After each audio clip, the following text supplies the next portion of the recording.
സത്യത്തോടടുക്കുമ്പോൾ ഇങ്ങനെയൊക്കെ സംഭവിക്കുമെന്ന് നമുക്കറിയാം. അത് തന്നെ സംഭവിച്ചു. ഡി കമ്പനി അവർ പ്രത്യക്ഷത്തില് അതാ ഇറങ്ങിയിരിക്കുന്നു. വാർത്തകൾ സത്യസന്ധമായി കൊടുത്ത ഓരോ മാധ്യമ പ്രവർത്തകരെയും അവർ തല്ലി ഒതുക്കാൻ ശ്രമിച്ചിരിക്കുന്നു. പക്ഷേ അവർ ചെയ്ത ഏറ്റവും വലിയ വിഡ്ഢിത്തരമാണ്. ഇന്ത്യയുടെ ആഭ്യന്തര വകുപ്പ് ഒരു തീരുമാനമെടുത്തിരിക്കുന്നു.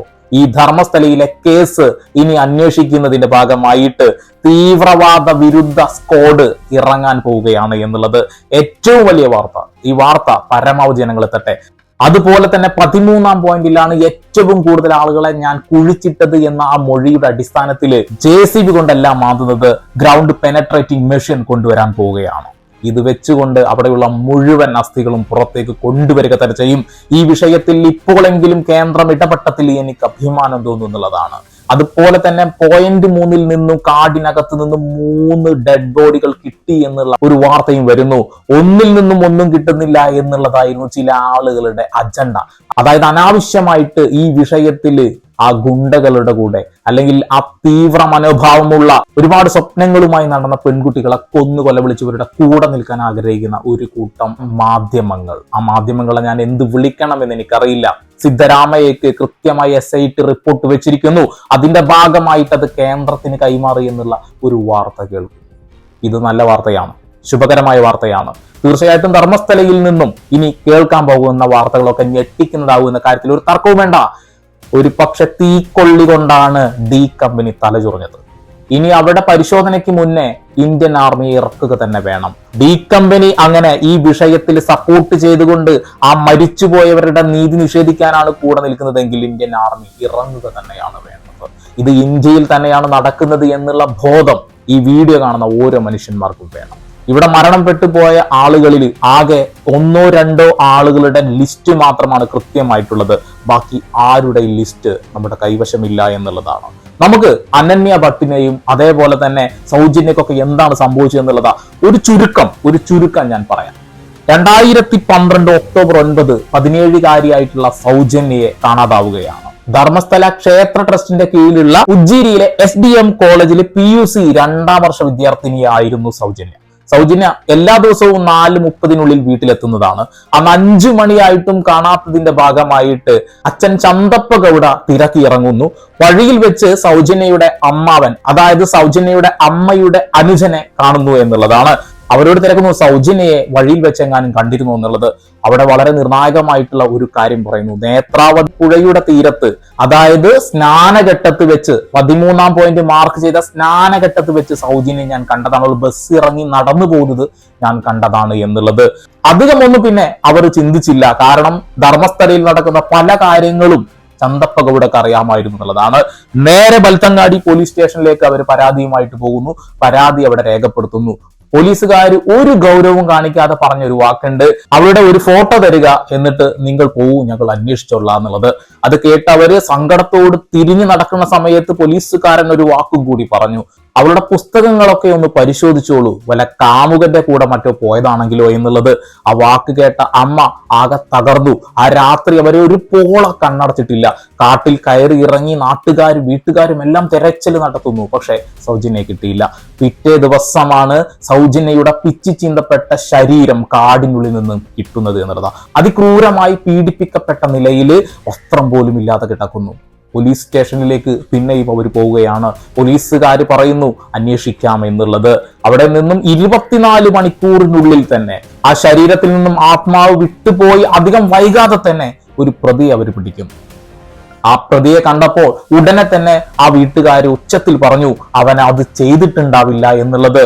സന്തോഷ് എന്ന് പറയുന്ന ഒരു മാനസിക രോഗിയെ ഒരു ഡമ്മി പ്രതിയാക്കിക്കൊണ്ടാണ് അവരവിടെ പ്രതിഷ്ഠിപ്പിച്ചത് എന്നുള്ളതാണ്. ഇതിൽ പറയാതിരിക്കാൻ കഴിയാത്ത ഒരു കാര്യമുണ്ട്. പോലീസുകാർ അങ്ങോട്ട് പോയിട്ട് കണ്ടെത്തിയ ഒരു പ്രതിയല്ല.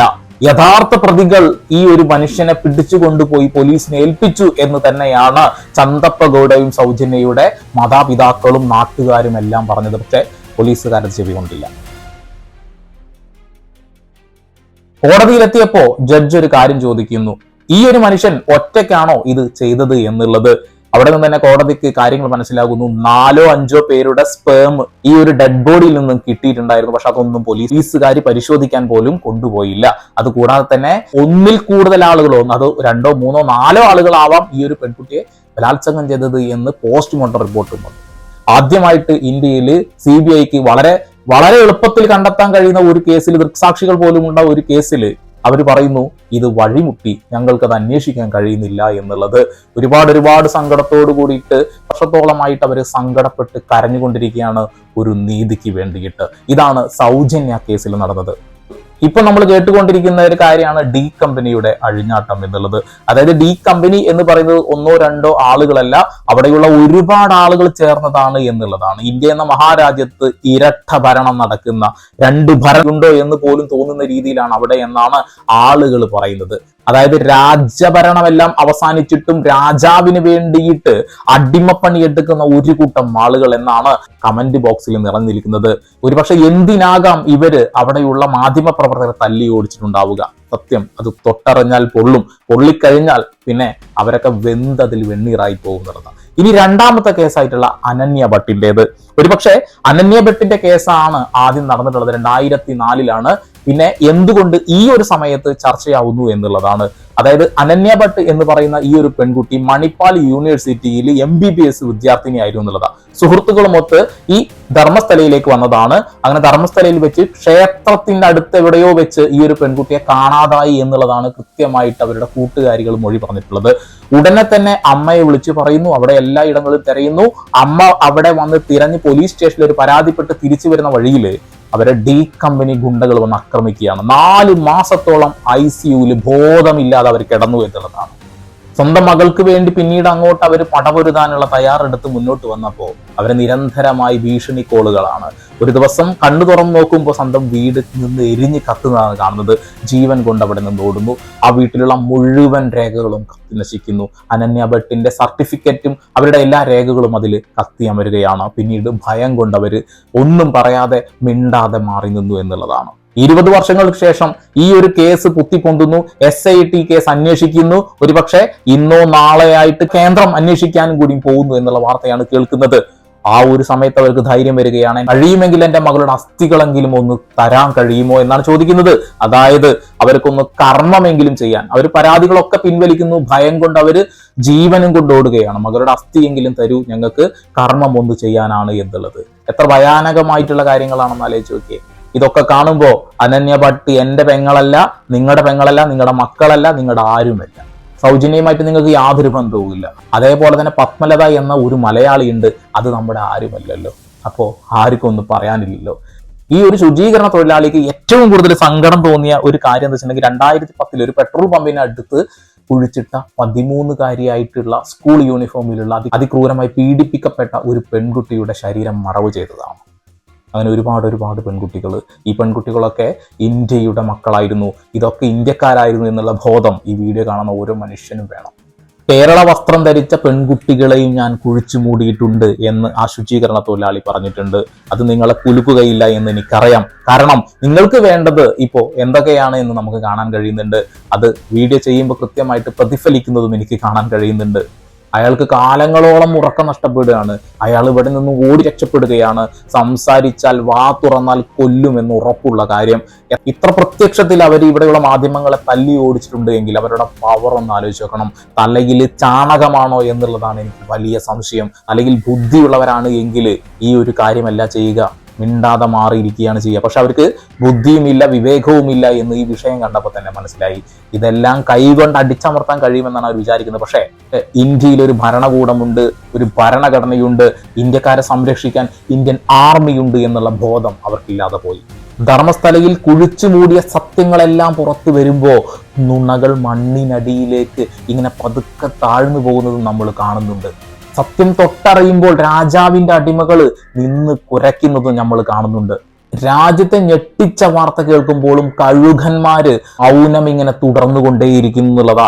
ഒരു രാഷ്ട്രീയ നേതാവെങ്കിലും ഇതിന് ശബ്ദം ഉയർത്തി വന്നിരുന്നെങ്കിൽ എനിക്ക് അഭിമാനം തോന്നിയിരുന്നു. പച്ചയായ മനുഷ്യന്മാര്, കുറച്ചാളുകൾ മാത്രമാണ് ഇതിന്റെ പിന്നിൽ പിന്തുടർന്നുകൊണ്ടേയിരിക്കുന്നത്. ഒരുപക്ഷെ എനിക്ക് ഏറ്റവും കൂടുതൽ ഇഷ്ടം തോന്നിയ ഒരു കാര്യം ന്യൂസ് 18 സ്വന്തം ജീവൻ പോലും പണയം വെച്ച് ആ വാർത്ത പറയുന്നു. മനാഫിക്കൈ പോലെയുള്ള ആളുകൾ ജീവൻ പണയം വെച്ച് ഈ വാർത്ത നമ്മുടെ മുന്നിലേക്ക് എത്തിക്കുന്നു. പക്ഷേ 1-2 ആളുകൾ മാത്രം ഇത് കാണുകയും ഷെയർ ചെയ്യുമ്പോൾ എനിക്ക് ഭയങ്കര സങ്കടവും തോന്നുന്നുള്ളതാ. മനാഫിക്ക ചത്ത് മലർക്കുമ്പോൾ ഞങ്ങളെയെല്ലാം അവർ കൊന്നൊടുക്കുമ്പോൾ എങ്കിലും നിങ്ങൾ ആ ഫോണിൽ നിന്ന് വിരലെടുത്ത് ഒരു RIP എങ്കിലും വെക്കണേ എന്ന് എനിക്ക് ആഗ്രഹമുള്ളൂ. നിങ്ങൾക്ക് എല്ലാവർക്കും വേണ്ടത് ഇതൊന്നും അല്ലല്ലോ. ഇവിടെ പരദൂഷണമില്ല, അവിഹിതമില്ല, ജീവിക്കാൻ ഒരുപാട് മോഹിച്ച കുറെ മനുഷ്യരെ കൊന്നൊടുക്കിയ കാപാലന്മാരുടെ അല്ല, നരഭോജികളുടെ കാലൻ പാട്ടുകളേ ഉള്ളൂ. വീണ്ടും വരെ പുതിയ വാർത്താവിശേഷങ്ങളുമായി സന്ദീപ് എടപ്പാൾ.